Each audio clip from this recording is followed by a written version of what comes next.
Adeptes de la grande toile, bonjour. Si vous avez des amis amateurs du genre, vous savez sûrement que la troisième semaine de juin correspond chaque année à la période de migration de l'Homo heavy metallicus, plus connu par son nom profane de métalleux, qui se dirige donc vers Clisson pour nidifier pendant 3 jours sur le site du Hellfest.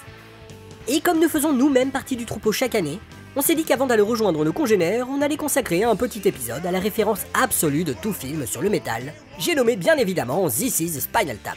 Alors enfilez vos plus beaux pantalons en spandex, n'oubliez pas le concombre et montez le son parce que cet épisode va jusqu'à 11. I wanted to capture the sights, the sounds, the smells of a hard-working rock band on the road. And I got that. But I got more. A lot more.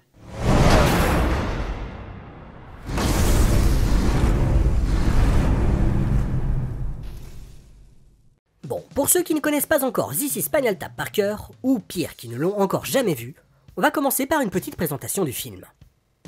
Il s'agit donc d'un faux documentaire parodique réalisé par Rob Reiner. Le réalisateur se met lui-même en scène dans le rôle d'un documentariste suivant la tournée américaine d'un groupe de heavy metal fictif dénommé Spinal Tap. Forcément, la tournée va virer à la catastrophe, et le film est centré sur les déboires des 3 musiciens du groupe, le chanteur et guitariste David St-Hubbins, joué par Michael McKean, le guitariste soliste Nigel Tufnell, interprété par Christopher Guest, et le bassiste Derek Smalls, interprété par Harry Shearer. Depuis sa sortie en 1984, This is Spinal Tap est devenu une référence comique incontournable avec son ampli qui va jusqu'à 11, son mégalithe de Stonehenge qui risque de se faire écraser par des nains, ses batteurs qui explosent et ses répliques cultes.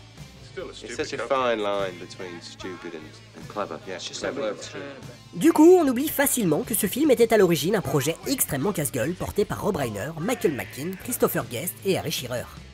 C'est pourquoi aujourd'hui on va se pencher sur la production du film et essayer de comprendre comment il est devenu une telle référence, y compris auprès des métalleux qu'il est pourtant censé parodier.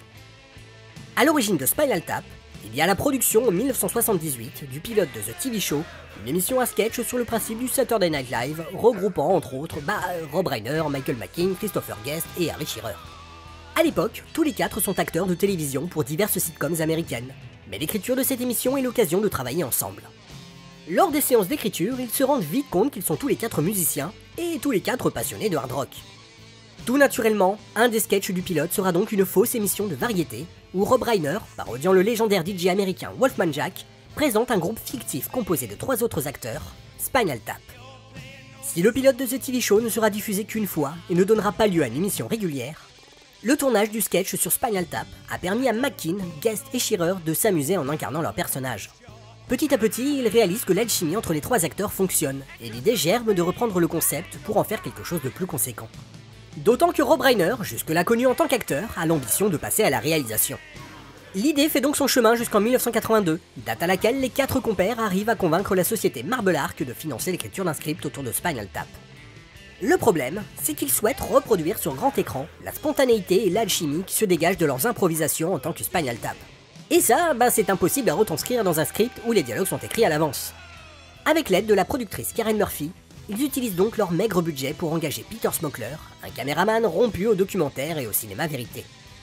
Ils vont ensuite filmer une séquence de 20 minutes qui représente au mieux le faux documentaire comique qu'ils veulent produire. On trouve déjà dans ces 20 minutes de nombreux éléments du futur film, des interviews du groupe, des extraits de concerts, des faux clips tirés de leur discographie, etc. etc.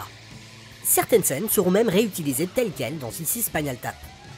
Malheureusement, le résultat ne convainc pas Marble Arc et toute l'équipe va passer quelques mois à frapper à plusieurs portes, jusqu'à ce que le studio indépendant Embassy Pictures n'accepte de produire le film. La seule condition du studio est de rajouter un arc narratif à la trame générale pour dynamiser un peu les enjeux.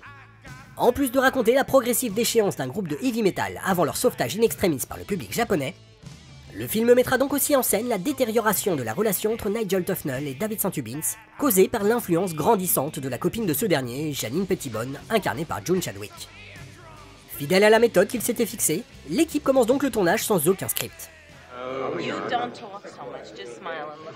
Les acteurs n'ont pour seule indication que la trame générale du film et surtout une documentation très fournie sur la vie fictive de chacun des personnages et sur la carrière du groupe. Chaque scène est donc improvisée au fil des différentes prises devant la caméra de Peter Smokler. Par exemple, pour la scène de l'interview introduisant le film, Rob Reiner n'avait pas révélé le contenu des questions aux acteurs, qui devaient donc improviser des réponses comme l'auraient fait de vrais musiciens. N'ayant pas de contraintes de script, les 3 acteurs et Rob Reiner décident de multiplier les prises et n'hésitent pas à rajouter des scènes au gré de l'inspiration des comédiens. Résultat, à la fin du tournage, c'est pas moins de 100 heures de rush qu'il faut désormais structurer pour obtenir un film à la fois drôle et cohérent. Pour cela, la production fait appel à 3 monteurs, Robert Layton, Ken Bedia et Kinsey Christ.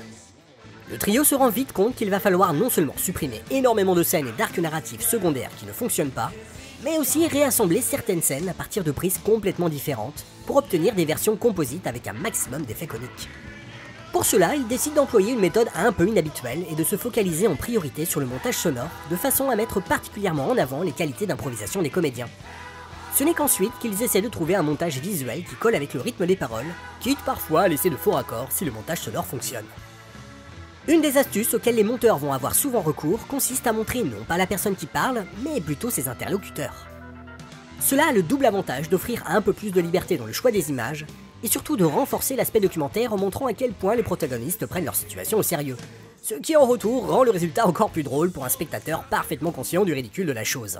It was tragic, really. He exploded on stage.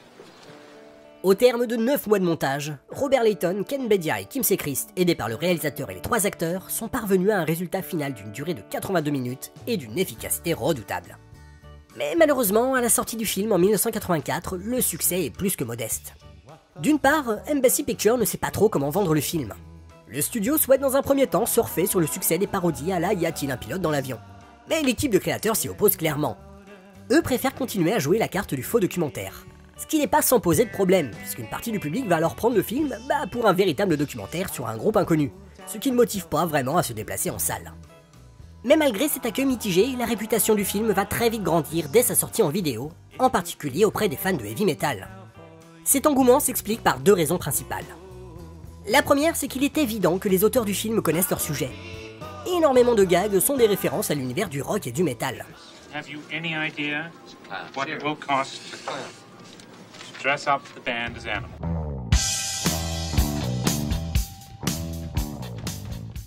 L'histoire du batteur étouffé dans du vomi rappelle les morts tragiques de Jimi Hendrix et Bon Scott.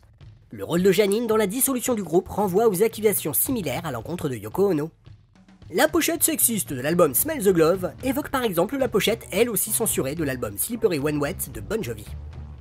Plus globalement, les chansons écrites par les 4 auteurs retranscrivent à merveille l'esthétique vulgaire et les paroles graveleuses des groupes comme Kiss, Van Halen ou encore Motley Crue. Même les critiques négatives faites aux albums du groupe reflètent fidèlement le mépris de la presse musicale de l'époque envers le genre. The musical growth rate of this band cannot even be charted. They are treading water in a sea of retarded sexuality and bad poetry. Critics thought it was unsophisticated music for unsophisticated people. One writer went as far as calling it sick, repulsive, horrible, and dangerous. Bref, dès la sortie du film, de véritables groupes de métal se sont reconnus dans les péripéties de This Is Spinal Tap, et aujourd'hui encore, les amateurs de métal s'amusent à recenser les références et les éventuelles sources d'inspiration pour le film. L'autre raison pour laquelle les métalleux ont rapidement adopté le film, c'est que même s'il s'agit d'une satire de leur univers, le regard qu'ils portent sur cette culture est fondamentalement bienveillant. Par exemple, une décision consciente et assumée des auteurs a été de laisser à l'arrière-plan les sujets de la drogue et du sexe. Si des groupies sont présents dans la plupart des scènes et que l'on voit un plan où des personnages prennent des drogues, cet aspect-là est clairement mis en retrait, de façon à montrer les protagonistes autrement que comme des hédonistes dégénérés.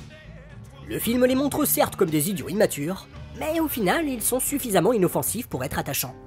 En montrant les membres de Spinal Tap comme de grands gamins dont on pardonne les caprices à cause de leur succès, le film les présente sous un jour autrement plus positif que celui dont bénéficient les artistes de métal au milieu des années 80. En effet, le film sort au moment même où le métal est la cible d'une panique morale qui s'empare des médias américains.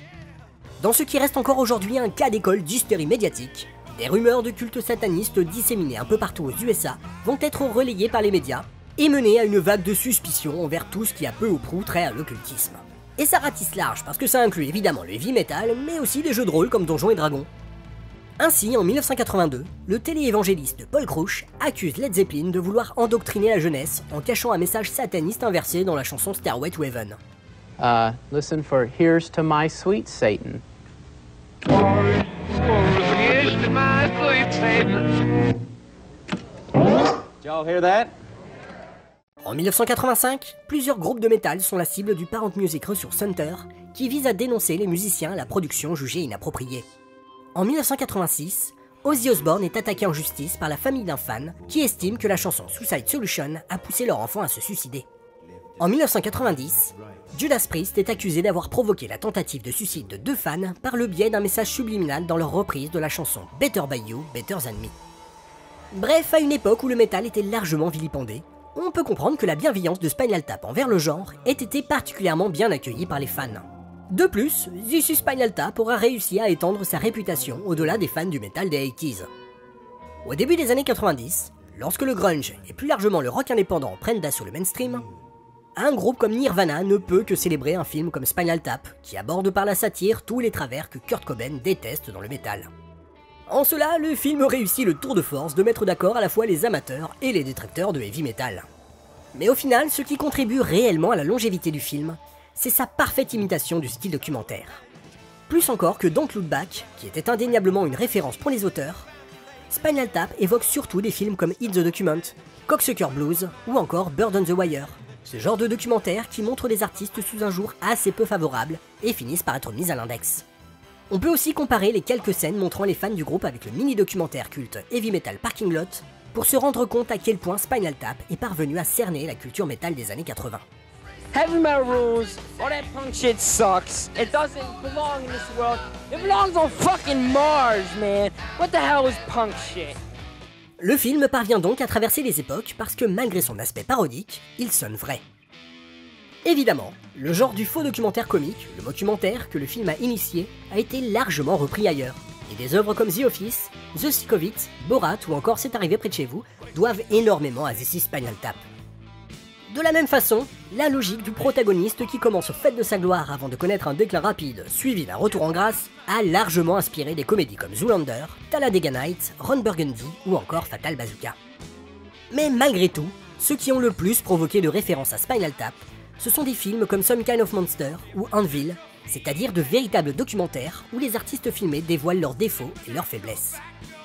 Le premier est censé documenter l'enregistrement de l'album Saint Anger de Metallica. Mais le documentaire va très vite se focaliser sur les problèmes personnels et relationnels des musiciens, révélant ainsi que le groupe a dû avoir recours à un charlatan mi-psychologue mi-gourou pour établir un semblant de communication au sein du groupe.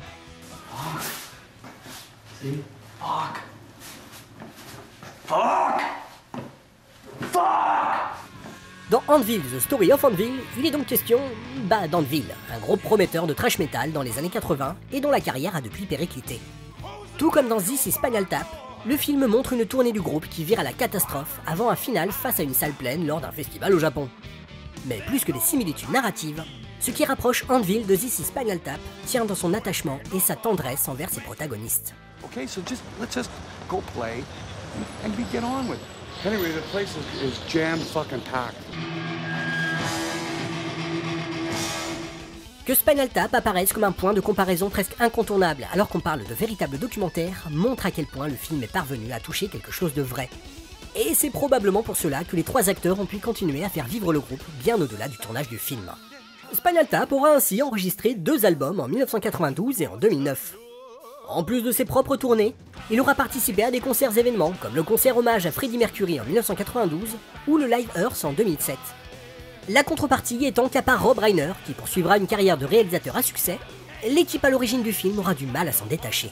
Harry Shearer trouvera le moyen de passer à autre chose à travers ses rôles vocaux pour les Simpsons. Mais pour l'immense majorité du public, les visages des 3 acteurs sont pour toujours indissociables de ceux de David St. Hubbins, Nigel Tufnell et Derek Smalls. Même Mighty Wind, projet similaire à This is Spinal Tap à propos du folk contestataire, ne connaîtra pas le même succès. Mais peu importe, parce qu'avec un budget ridicule et une méthode aussi radicale que risquée, Michael McKean, Christopher Guest, Harry Shearer et Rob Reiner ont réussi à créer ce qui n'est rien de moins qu'un véritable classique.